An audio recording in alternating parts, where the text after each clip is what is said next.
नमस्कार, मैं हूं आपके साथ अंकिता। न्यूज रूम 7 में आपका स्वागत है। चलिए रुक करते हैं खबरों की ओर। उपनेता प्रतिपक्ष हेमंत कटारे पर हुई ईओडब्ल्यू के द्वारा एफआईआर के बाद कांग्रेस पीसीसी चीफ जीतू पटवारी ने बुलाई प्रेस कॉन्फ्रेंस। जीतू पटवारी ने कहा, मध्य प्रदेश सबसे ज्यादा भ्रष्टाचार का प्रदेश। गूगल में अगर सर्च किया जाए तो सबसे भ्रष्ट राज्य में मध्य प्रदेश 3 राज्यों में आएगा। बीजेपी ने मध्य प्रदेश का चेहरा कलंकित किया। करप्शन की नई नई विधाएं निकाली गई। विपक्ष ने अपनी भूमिका निभाते हुए सरकार का 100% सहयोग किया। सरकार के काम करने का तरीका नीतियों के विपरीत है। 300 से ज्यादा वरिष्ठ अधिकारियों की लोकायुक्त में जांच चल रही है। 3 दिन पहले 21 साल पुराने मामले में विधानसभा उपनेता प्रतिपक्ष हेमंत कटारे पर एफआईआर दर्ज की गई। बीजेपी के द्वारा द्वेष की राजनीति की जा रही है।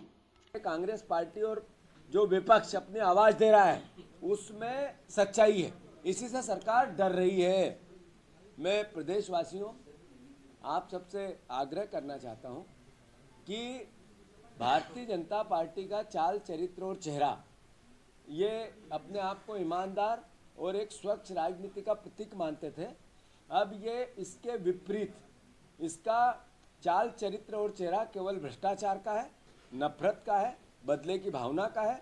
और जिस तरीके से ये विपक्ष के नेताओं को बिना काम से सरकारी, जो राहुल गांधी जी कहते हैं कि पंगु बन गई है स्वायत्त संस्थाएं, सरकारी संस्थाएं जो लोकतंत्र को मजबूत करते हैं, उसमें ही ये ईओडब्ल्यू का केस।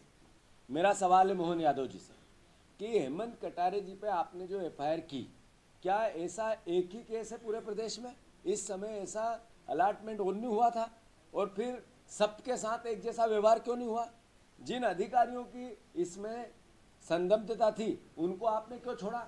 आपका सीधा सीधा मामला बनता है कि आप राजनीतिक प्रतिशोध से बात काम करना चाहते हैं। मैं चुनौती देता हूं मोहन यादव जी को। हेमंत कटारे जी के साथ पूरा कांग्रेस परिवार एक एक है और एक एक हमारे जनप्रतिनिधि, हमारे विधायक, हमारे पदाधिकारी, सारे राजनीतिक नेता चट्टान की तरह खड़े हैं। आप इस तरीके से अगर लोकतंत्र को दबाने और डराने की बात आपके मस्तिष्क में है तो कृपया करके आपका इलाज करा लें। ये निकालें ये कीड़ा। हम उन लोगों में से है नहीं कि आपके इस व्यवहार से डरेंगे। और जहाँ तक प्रश्न है इस पूरे प्रकरण का टेक्निकल, ये सिविल का मामला है।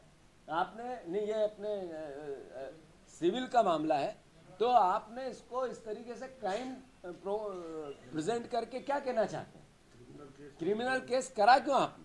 अगर ये सिविल का था तो सिविल की तरीके से इसका आर्ग्यू सरकार की तरफ से हो सकते थे और कोई गलत बात थी तो उसका कोर्ट में संज्ञान लेती। पर ये एफआईआर करना सिर्फ मैसेज है, डराना। तो मैं समझता हूँ हेमंत का जैसा व्यवहार है, जैसा उसका स्वभाव है, वो डरने वालों में से तो नहीं है। अरे सच तो ये था कि प्रेस कॉन्फ्रेंस लेके उन्होंने कुछ साक्ष्य दिए और भूपेंद्र सिंह ने कहा मैं राजनीति छोड़ दूंगा। उस दिन से चुप हो गए। आज वो राजनीति कहाँ है? छोड़ी कहाँ है? इस्तीफा कहाँ है? आपके नेताओं का चाल चरित्र चेहरा हो कैसा गया है? करप्शन इतना कि सौरभ शर्मा के केस में पूरा लोकायुक्त और पूरी भारतीय जनता पार्टी की सरकार सिर्फ इसमें लगी है कि रफा दफा कैसे हो जाए। जो बड़े मगरमच्छ है उनको छोड़े कैसे? जो वह लाल डायरी है जिसमें सबके नाम है वो सार्वजनिक कैसे नहीं हो?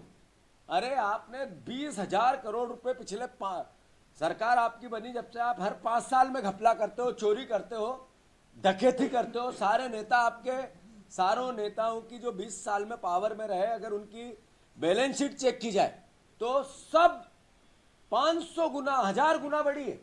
तो ये पैसे फिलहाल इस बुलेटिन में इतना ही। आप बने रहिए न्यूज रूम 7 के साथ। नमस्कार।